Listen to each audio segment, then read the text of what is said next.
Salve, galera! Estamos no ar, estamos juntos nessa terça-feira de Day After. É o dia seguinte, devastador, ainda de perplexidade, pelo menos para mim, do que eu ouvi ontem na reunião do Conselho Deliberativo, na apresentação da proposta de SAF para o Fluminense. Confesso a vocês, estou perplexo, ainda estou incrédulo. Procura nas minhas redes sociais, lá no meu Twitter, 4h30, 5 da manhã, estava lá tweetando coisa, perdi o sono. Surreal, cara. Surreal o que tiveram a coragem de apresentar para a gente. E eu, de cabeça fria, completamente sereno, né? Já tive que acordar, dormi pouco, mas acordei hoje já pensando nisso, tentando ser ponderado, ler a respeito, me informar, ouvir opiniões diferentes. E confesso que ainda estou perplexo. Apesar de tudo que já li, de tudo que já aprendi, porque eu estou sempre aprendendo, não venho aqui falar de orelhada, ainda me causa perplexidade. E tenho algumas reflexões e uma dúvida seríssima para apresentar a vocês sobre a tal proposta da SAF. Vem comigo.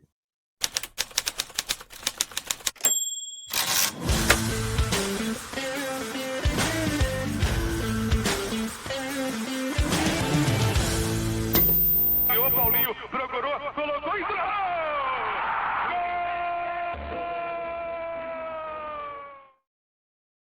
Tapete Grenar para você que está comigo aqui no canal Ilan FC. Se você não é inscrito, se inscreve. Somos praticamente 70 mil. Preciso de você aqui para a gente ter sempre essa conversa, essa troca, para a gente poder aprender um com o outro, né? Eu falar, vocês respondem, vocês falam, eu tento responder. E assim a gente vai fazendo essa troca e fazendo crescer o nosso canal aqui. Muito obrigado a todo mundo que puder se inscrever e, principalmente, largar o like, que é importantíssimo. É de graça, larga o like, se inscreve, tudo aqui embaixo nos botõezinhos. E você me ajuda aqui no meu trabalho.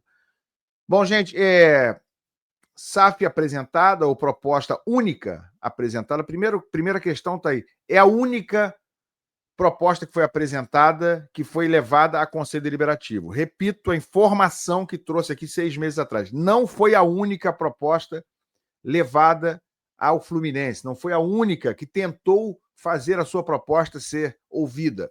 Só que nenhuma outra foi sequer considerada. Nenhum outro proponente, nenhum outro candidato sequer foi recebido, o que é grave, né? Que tira a possibilidade da gente poder comparar, da gente poder, de fato, poder escolher, poder entender qual seria a melhor opção para o Fluminense. Então, a única viabilizada por essa gestão foi a proposta apresentada ontem. E por quê? Porque tem um motivo claro, gente. Isso não precisa ser verbalizado nem explícito. Essa proposta, ela inclui, como foi dito claramente ontem pelo Carlos de Barros, presidente lá de uma das, enfim, do pool da empresa que vai reunir os investidores, a Lazuri. Ele disse: não, a gente adoraria ter o Mário, sim, é um sonho nosso ter o Mário como gestor. Ora, que surpresa, não, gente. Quem poderia esperar por um negócio desse? Então, como esse grupo já foi construído condicionando o emprego premium dos sonhos do Mário, como gestor digamos assim, desse grupo de investidores, foi a única proposta, de fato, aceita ou tratada como possível para que a gestão levasse ao Conselho Deliberativo. Já começa um conflito grave de interesse aí, que você não está visando o bem da instituição, e sim um bem pessoal, um benefício pessoal ao atual presidente. Lamento dizer isso. Eu poderia dizer aqui que isso é um grave conflito ético e dizer que a proposta é boa, mas nem isso eu vou poder falar. Porque a proposta poderia ser boa, e eu diria que a proposta é boa se ela fosse boa. Então já temos um conflito ético na raiz da coisa, e aí a gente vai para a proposta. E vamos lá, vamos ser práticos, sem cerca Lourenço, né? Sem ficar fazendo sofismas, sem ficar falando a coisa meio atravessada. Qual é a proposta prática? Se o Fluminense fechar amanhã, aceitar amanhã a SAF. A proposta prática é simples. 250 milhões de reais. Toma aqui. Na mão, à vista. É muito dinheiro para mim, para você, para qualquer um. menos para esses investidores. Menos para um clube de futebol centenário de 123 anos. Gente, 250 milhões de reais. É o valor de um jogador vendido, não precisa nem ser o mais caro, tá? O Estevão foi vendido recentemente por 70 milhões de euros, que dá mais ou menos uns quase 400 milhões de reais. Um Estevão pagam praticamente 2 Fluminenses. Entendeu? Se fosse um jogador de 40 milhões de euros, o André custou 23. Se fosse um jogador de 40 milhões de euros, a multa do Arias era de 50 milhões de euros. Se fosse 40 milhões de euros, já pagava uma SAF inteira do Fluminense. Um jogador, é o valor de um jogador bom na Europa. Não precisa nem ser ótimo, nem brilhante, não. 40 milhões de euros é mais ou menos disso que a gente está falando aqui, do valor pago pela SAF do Fluminense. E não adianta dizer que vai ter mais 250 milhões depois.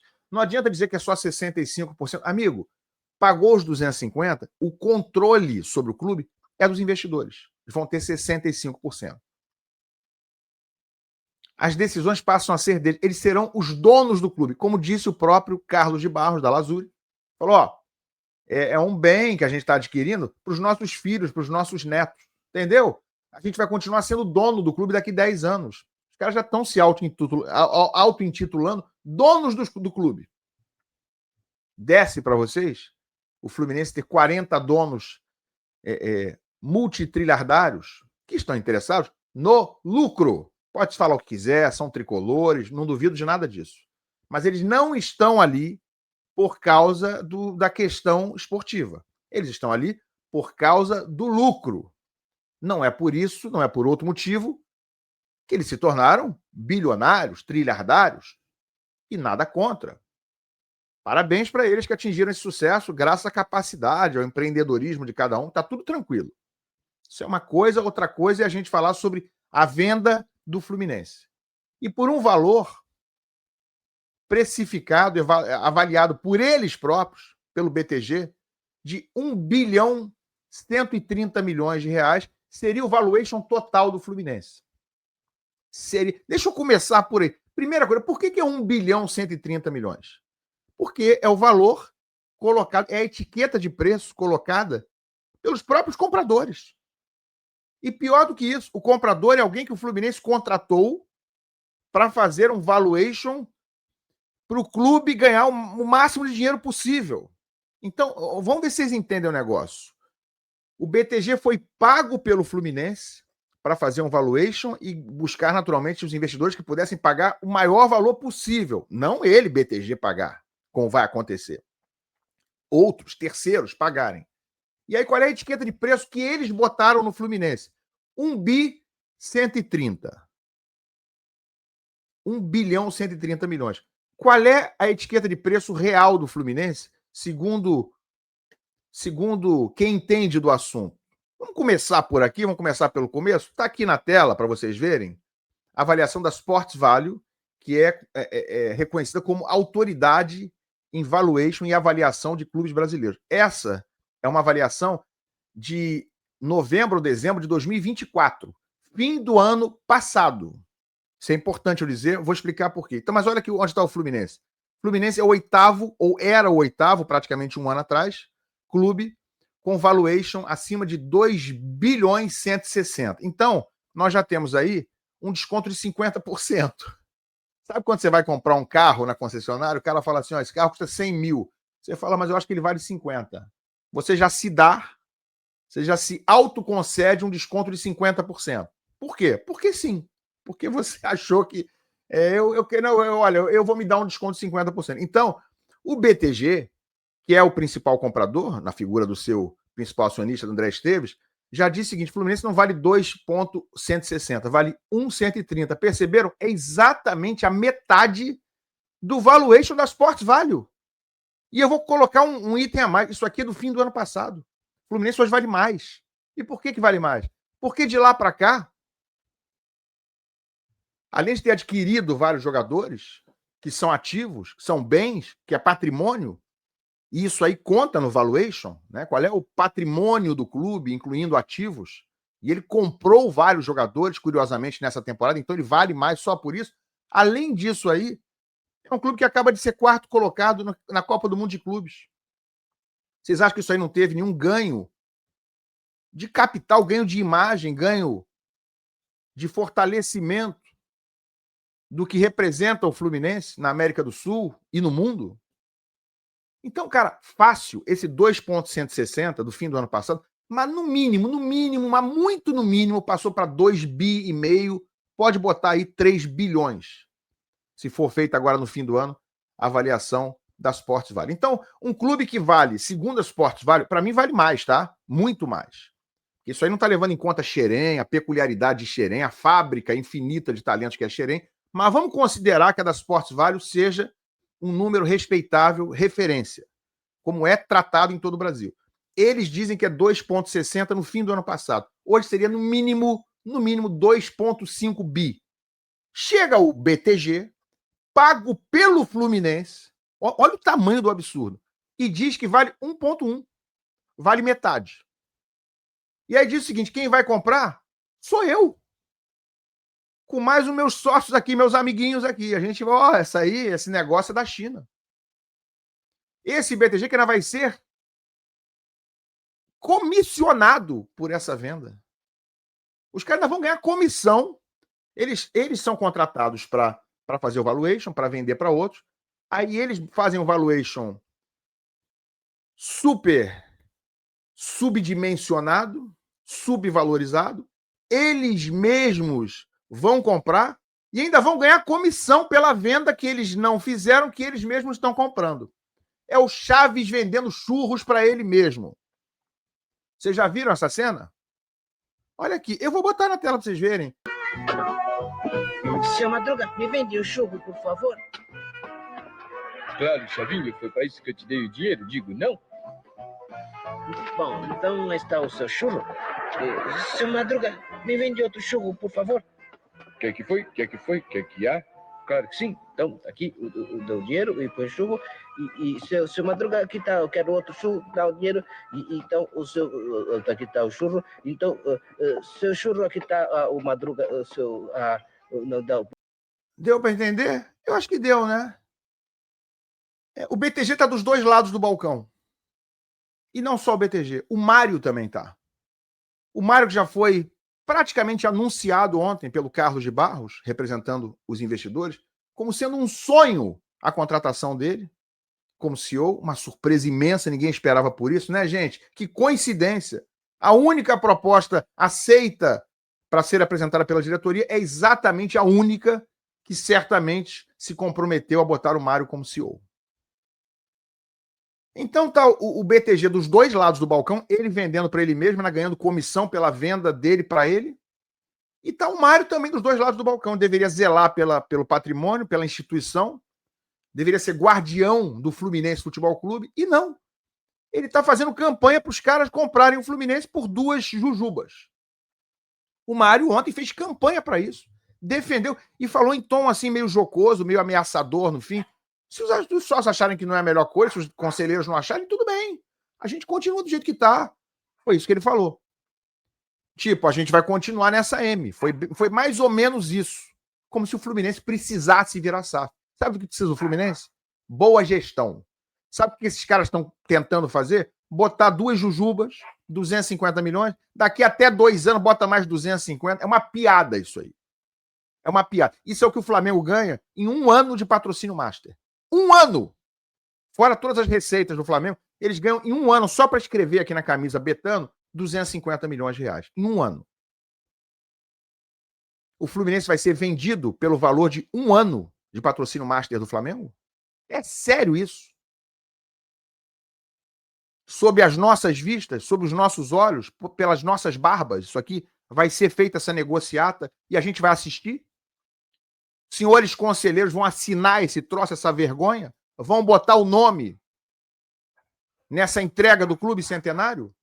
Preciso saber isso aí. Será que vão? Será que estão pensando direito? Será que perderam todo o amor à instituição? Ou nunca tiveram? Será que tem mais amor por um líder, por um suposto guru? Mais amor do que pela instituição? E um último detalhe aqui. O que parecia ser quase uma boa notícia de que, olha, só vai acontecer votação depois da eleição. Só vamos resolver esse processo de SAF depois da eleição. A eleição é no fim de novembro. Eu fiquei pensando aqui, mas por que isso foi destacado de uma forma tão, digamos assim, nobre pelo vice-presidente Matheus Montenegro e pelo presidente Mário Bittencourt? E para mim a resposta é clara. A resposta é claríssima. Isso é uma forma de condicionar a aprovação da SAF à eleição do candidato da situação. É uma forma de dizer o seguinte, ó, se eleger o Matheus, se eleger o nosso candidato, vai ter SAF, porque esses caras aí do BTG só vão fazer SAF se for com a gente. Se não for com a gente, não vai ter SAF. Como se isso aí fosse uma ameaça, porque o negócio é tão ruim que, sinceramente, isso aí não muda porra nenhuma. Né? Eu acho até que é um tiro no pé. Porque o negócio é horrível, é horroroso. Eu acho até que é uma forma de tentar salvar. Eu acho até que o fato de dizer, ó, só vai ser depois da eleição, eu acho até que me dá uma esperança de que realmente, se não ganhar a situação, isso aí não vai passar. E eu não tenho nada com situação, com oposição, tenho nada a ver com isso. Para mim, quem tem que decidir são os sócios do Fluminense, a eleição, e eu não vou dizer quem é melhor, quem é pior, se o candidato da situação é melhor que o da oposição. Nada, não me envolvo nisso, nunca me envolvi e não pretendo fazer dessa vez mais uma vez. Aliás, não farei. Agora, estou falando sobre SAF. Dizer que só vai ser resolvido depois da eleição é uma clara forma de dizer.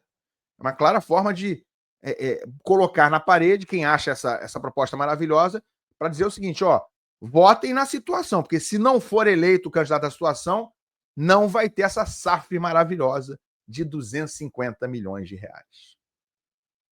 Parece mentira, cara. Parece mentira. É isso, galera.